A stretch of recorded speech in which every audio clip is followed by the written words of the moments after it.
You don't arrive in Greenland's interior. You are swallowed by it. It is January 14th, 2026, 3 a.m. local time at the summit camp on the Greenland ice sheet.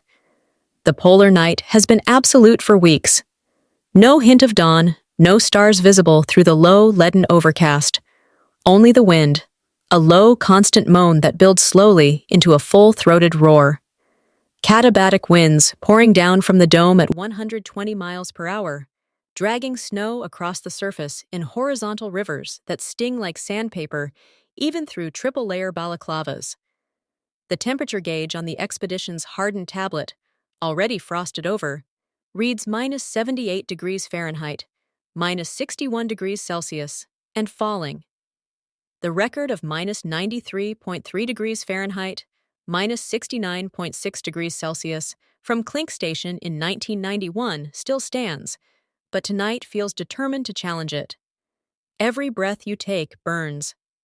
The moisture in your lungs condenses instantly into microscopic ice crystals that scrape the delicate tissue inside your windpipe. Exhale, and the cloud freezes mid-air, falling as a fine, glittering snow that dusts your eyelashes and glues them together. Blink too slowly, and you feel the sting of frost forming on the cornea. The ice beneath your boots is not soft snow. It is ancient, compressed fern. Layers of snow from centuries ago, crushed into a dense, pale blue substance, harder than concrete. Each step produces a sharp, metallic crack, like walking across a frozen lake that might give way at any second. The surface is fractured in every direction, crevasses wide enough to swallow a bus, bridged by thin snow cornices that collapse without warning. One wrong placement and you vanish into a sapphire blue abyss that drops hundreds of feet before narrowing into darkness. Joe Hatab's most recent footage, shot just days ago, captures the moment perfectly. He stands alone in the middle of the white void, headlamp beam cutting through swirling snow like a searchlight in fog. The wind tears at his oversized expedition parka, ripping the sound from his voice. "This isn't weather!" he shouts into the mic, clipped inside his hood. "This is the planet breathing. And right now, it's exhaling death." The camera shakes violently. Snow blasts across the lens in continuous sheets. For a few seconds, the screen is pure white, complete whiteout. You can't tell up from down, left from right. That is the moment when fear becomes physical, a tightening in the chest, a cold deeper than the temperature itself. At negative 93 degrees Fahrenheit, the laws of matter shift. Steel becomes brittle enough to shatter with a hammer. Rubber hoses crack like dry twigs. Lithium-ion batteries refuse to deliver power. They simply die. Screens cracking from thermal shock. Diesel fuel gels into a waxy solid that must be thawed with blowtorches before it will flow. Even the most advanced synthetic fabrics, Gore-Tex Pro, Primaloft Gold, 800 fill-down, reach their limits. Sweat from the slightest exertion freezes instantly inside the layers, turning your clothing into icy armor that sucks heat away faster than the wind can steal it. Frostbite is not a distant risk. It is immediate and merciless. Exposed skin loses feeling in 15 seconds.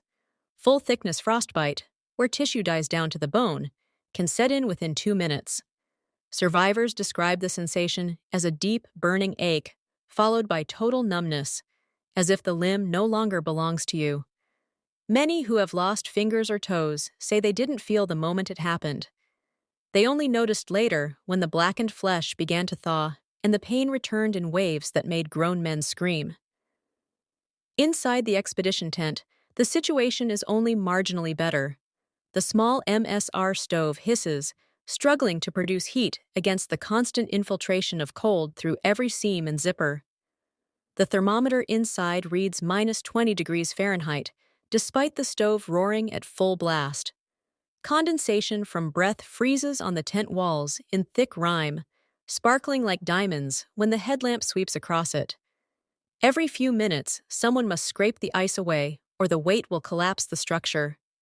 Sleep is impossible.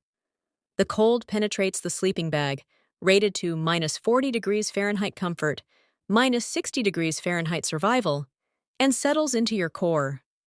Your body burns 5,000 to 6,000 calories a day just maintaining temperature.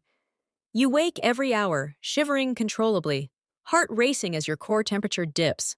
Hypothermia is patient. It starts with confusion, forgetting where you are, repeating the same sentence. Then euphoria, the infamous paradoxical undressing, where victims feel inexplicably hot and strip off layers in minus 80 degrees Fahrenheit air. Then unconsciousness, then death. Outside, the ice sheet is alive in its own terrible way. Every few minutes comes the sound, a deep, rolling boom like distant artillery, followed by a long, grinding crack. That is the ice moving. The entire sheet, weighing trillions of tons, is slowly flowing toward the sea at a rate of inches per day. Under immense pressure, it fractures, shifts, groans. The sound reverberates through the ground and up through your bones. It is the sound of a continent in slow motion, of geological time made audible. In the rare moments when the wind drops, just enough for conversation, explorers speak in hushed tones about the beauty. The ice is not uniformly white. In places, it glows an ethereal turquoise, compressed so tightly that it absorbs red wavelengths and reflects only blue.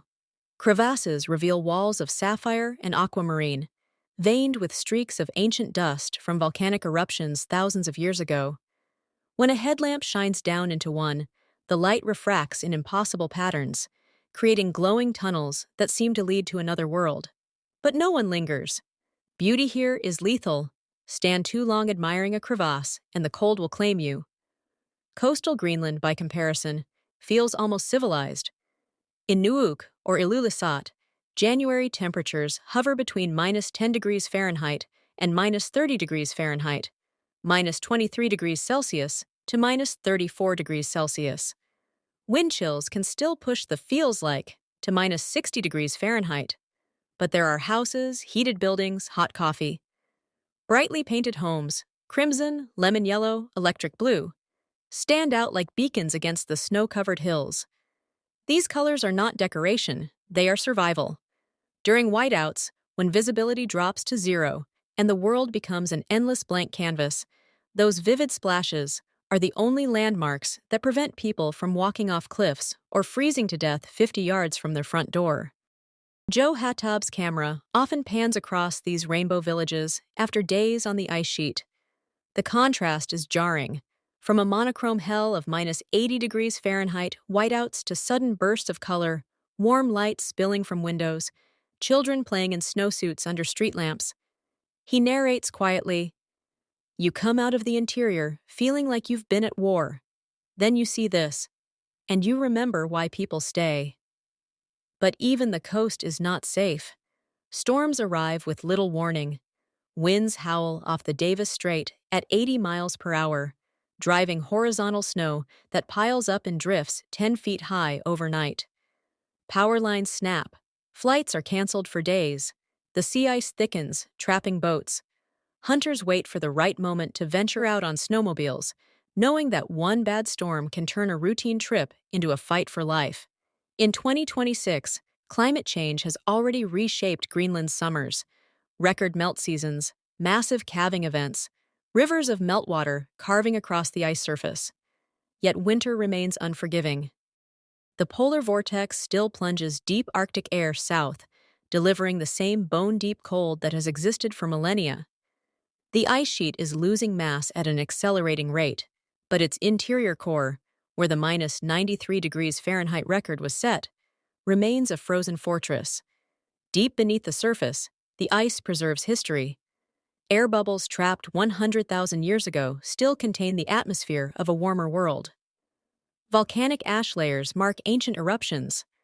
Microbes frozen for eons may hold clues to life in extreme conditions, but reaching them requires surviving the surface. In winter, no one drills. The ice is too hard, the cold too lethal. Only automated stations endure, their instruments encased in heated shelters, powered by wind turbines that must be de-iced daily. For those who venture into the interior, the experience is transformative. You return changed. The cold strips away illusions of control. It forces humility. It reminds you that nature is not a playground or a resource to exploit. It is a force older, stronger, and colder than humanity. Joe Hatab ends one of his 2026 Greenland segments standing on the edge of a massive crevasse at twilight. The temperature display on his camera reads -74 degrees Fahrenheit and dropping. Snow swirls around him like ghosts. He looks straight into the lens, eyes barely visible through frost-covered goggles. This place doesn't care about your courage, your gear, your plans. It doesn't care about climate change or politics or headlines. Here, in the heart of the ice sheet, the only thing that matters is whether you can take one more breath without freezing solid. He pauses, wind tearing at his words. Greenland in 2026 is still the frozen kingdom, and the cold is still king. The screen fades to white.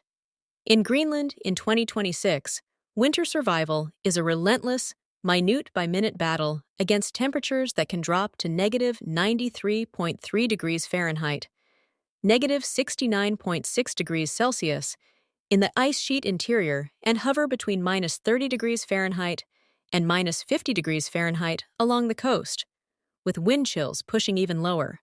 The polar night lasts months, turning day into endless darkness. Every decision, when to eat, how to move, what to wear, directly determines whether you live through the next hour.